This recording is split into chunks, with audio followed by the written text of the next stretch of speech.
Imagine this. It's 2025. Myanmar is fractured. Resistance forces control over half the country, while the Junta clings to power by any means necessary.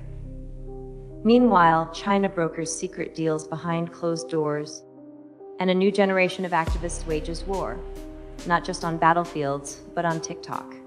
What happens next? Will Myanmar fragment into chaos, federalize under shared governance, or spiral into an endless cycle of violence? Today, we unravel these possibilities through three critical flashpoints that could shape not only Myanmar's future, but ours too. But first, why should you care about what's happening thousands of miles away?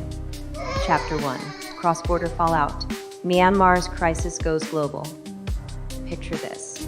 Over 1 million Rohingya refugees crammed into bamboo shacks in Bangladesh's Cox's Bazar, the world's largest refugee camp. Recently, riots erupted when food rations were cut in half. Mothers stood in line for hours, only to leave empty-handed. And it's not just Bangladesh. Across the border in Thailand, clinics are overwhelmed with malaria cases from desperate migrants fleeing Myanmar's escalating conflict. ASEAN begged for $1 billion in aid. Only 12% came through. So here's the question. What happens when desperation turns to anger? Radicalization isn't born, it's bred. Now meet Myanmar's deadliest export, enough methamphetamine to get every adult in Australia high twice. The narcotics cop seized 200 million pills last year, a staggering 200% increase. But here's the kicker. Who's running the show? Junta-backed militias. They're using drug profits to buy Iranian drones and fund their war machine. Think about it. Your kid's schoolyard dealer might be part of a $60 billion chain funding atrocities. This isn't just drugs. It's warfare.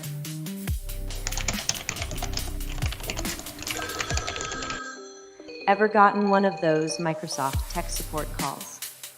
Chances are it came from a compound in Myanmar where victims are forced to code scams 18 hours a day. Imagine being lured by fake job ads, promising a better life, only to end up trapped in a cyber slavery nightmare. The UN estimates 120,020 people are stuck in these hellholes. And guess what? Your grandma's stolen savings. Funding airstrikes against civilians. It's industrialized exploitation, and it's happening right now. Chapter 2. Why should you care? What if I told you Myanmar's generals are writing the 21st century playbook for dictatorship? Internet blackouts, AI facial recognition hunting dissidents, child soldiers drafted at gunpoint. Sound familiar? These tactics aren't unique to Myanmar. They're spreading. From Venezuela to Sudan, autocrats are watching closely. If Myanmar's junta succeeds, expect copycats everywhere. Democracy doesn't die overnight. It's dismantled piece by piece. And Myanmar may be ground zero. Myanmar's forests once acted as Southeast Asia's lungs. Now they're stumps, chopped down to fund jets bombing villages. Every tree loss worsens floods in Bangladesh, droughts in Laos. ASEAN's climate goals, going with the wind? Or rather, the chainsaws.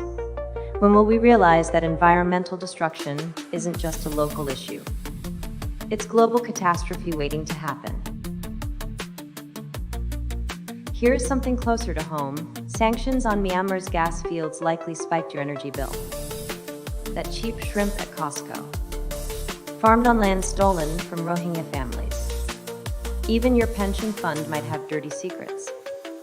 Singapore shell companies funnel jade mined with blood money straight into Wall Street portfolios.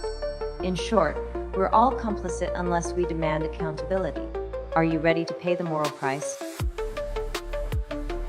Chapter 3. Why can't we fix this? Let's talk realpolitik. China arms the junta but pretends to mediate peace talks. India buys junta gas while hosting opposition leaders. ASEAN dithers, issuing toothless statements while member states trade rice for oil. Everyone's playing both sides, except Myanmar's people who bear the cost. Who wins in this geopolitical chess match? Spoiler alert, it's not the innocent. Follow the money trail. The junta runs a $15 billion shadow economy fueled by drugs, jade, and cyber scams. Where does it go? Bangkok condos, Dubai bank accounts. Until Western regulators step up, the war machine keeps rolling.